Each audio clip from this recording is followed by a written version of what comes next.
Менің есімім Динара. Динара Мұхтарқызы. 50 жастамын қазір. 4 балам бар, 3 немерем бар. Өзім ұстазбын, 30 жыл ұстаздық етіп келе жатырмын биыл. Жолдасым жаңағы органда істеген, енді талай жыл ішкі істер. Қазір зейнеткер, 5-6 жыл болды зейнеткерлікке шықты. Балаларым өсіп, ұлым мен қызым тұрмыста. Одан кейін қызым студент Алматыда, жаңа магистратурасында оқып жатыр. Оқушы, ең соңғы кенже қызымыз оқушы. Сол одан кейін немерелер бар, 3 немере бар.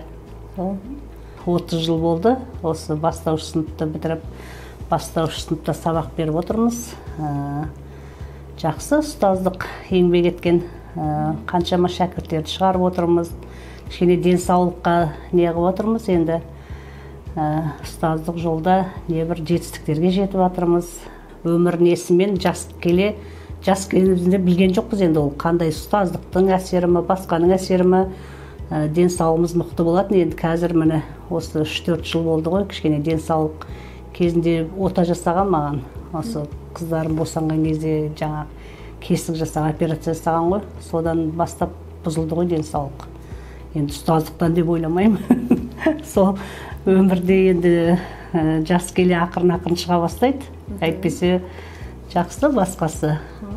Қазіргі уақытта онлайн болып отырмыз ғой. Онлайн оқып, қыркүйек жаңағы басқа 3 айдай ма мектепте болғанбыз, өте керемет. Мектепте жүрген керемет енді. Балалардың арасында жүрсең шаршамайсың, солай үйренгенбіз. Ал енді үйде отырып, қазір мына заманның несіне байланысты, енді мына карантинге байланысты үйде қамалып қалдық қой. Кішкене таза ауаға көбірек шықпаймыз.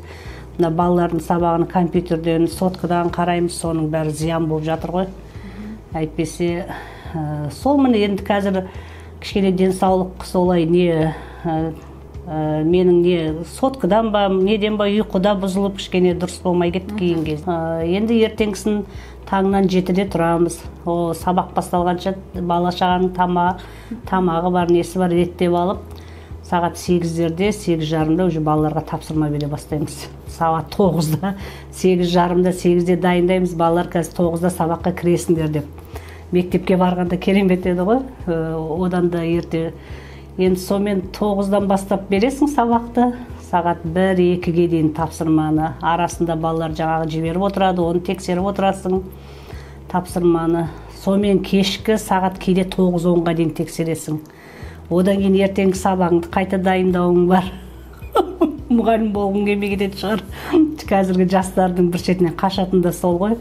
Бір шетінен қызықты мамандық, бір шетінен қиын төзімділік керек, шыдамдылық керек. Әсіресе қазіргі балаларға. Енді балалар қызығушылық арттырып, қайта сұрағын жаудыртып атқаннан кейін оларға жауапсыз қалдырмайсың. Бәріне жауап беруің керек. Енді менің үлкен ұлым жаңағы аспаз жағына кетті. Аспаз болып, 1-2 оқуды бітірді. Сонымен магазині бар Алматыда. Енді одан кейінгі қызым, өзім бала кезімде мен врач болғым келген, бірақ қиын деп бара алмадым.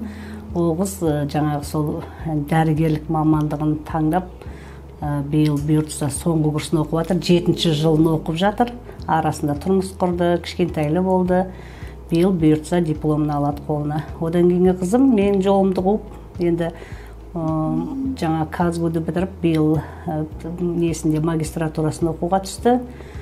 Психология, педагогика психологияға. Сол енді жолымды қуып жатыр. Одан кейін кенже қызым да кейде болам мұғалім, кейде болмайым деп қалады, сол жағдай.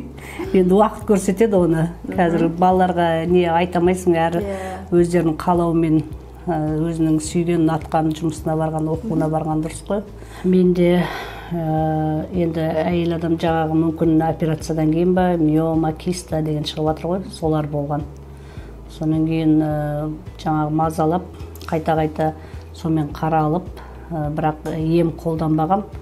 Сон кейіннен бір дәрілерді айтты, жаңа дәрі ішкенді өзім ұнатпаймын. Содан кейін осы жаңағы ламифаренді естіп, одан кейін жаңа денсаулықты көбінесе ұйқысыздық, сонан кейін қан қысымы төмен, содан ба басым айналатын шығарды кейін кезде.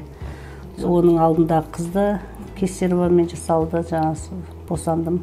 Соның бәрі енді шыға келе, ол кезде жас болдық білмейміз ғой, қазір енді жас келе ақырын шығып жатыр ғой сол аурулары. Содан осы гельді алып іше бастадым. Жаңағы енді дәрілік емес, сондай барлық жағына пайдалы дегеннен кейін шын енді несін көріп отырмын.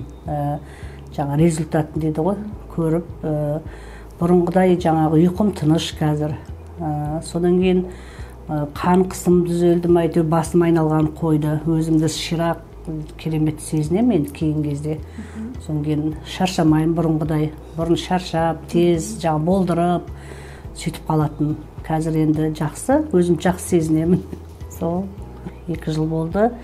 Бұны теледидардан естідім ең алғаш. Теледидардан апаларымыз ішіп жатыр, үлкен кісілер ішіп жатыр.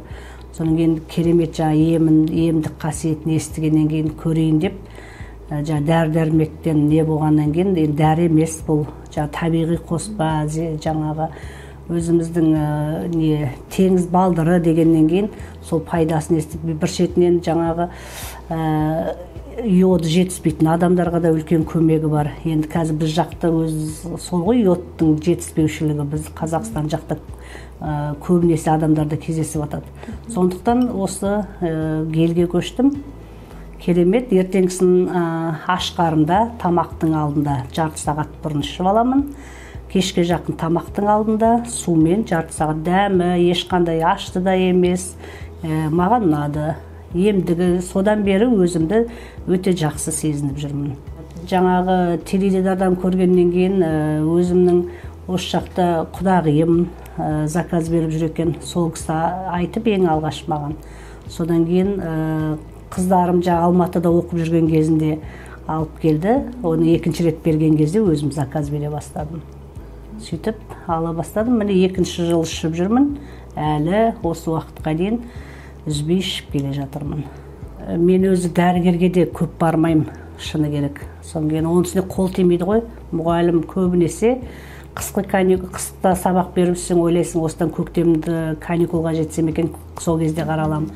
Оған жетсең, оны тірлікпен ұмытып кетесің, одан жазға жетсем екен, жазғы каникулда отпускаға шыққанда тіпті қараланбайсың. Сонымен шыны керек үйдің тірлігі деп неге дәрігерге жаңа көп қаралмаймын, больницаға барып.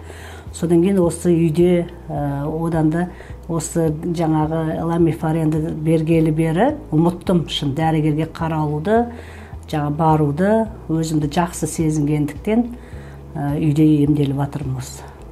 Қосымша жаңағы тамаққа қоспа бір шетінен емдік жаңағы қаныңды, бір шетінен қанның қоюланғанын да реттейді, йодты да реттейді. Сондықтан маған өте ұнады. Жалпы Қазақстан бойынша айтып кететінім, көп адамдар қазір мына не шығып атқалы карантинде көптеген дәрілерге жүгініп жатыр. Аптекаларда оның бәрі удай қымбаттап жатыр.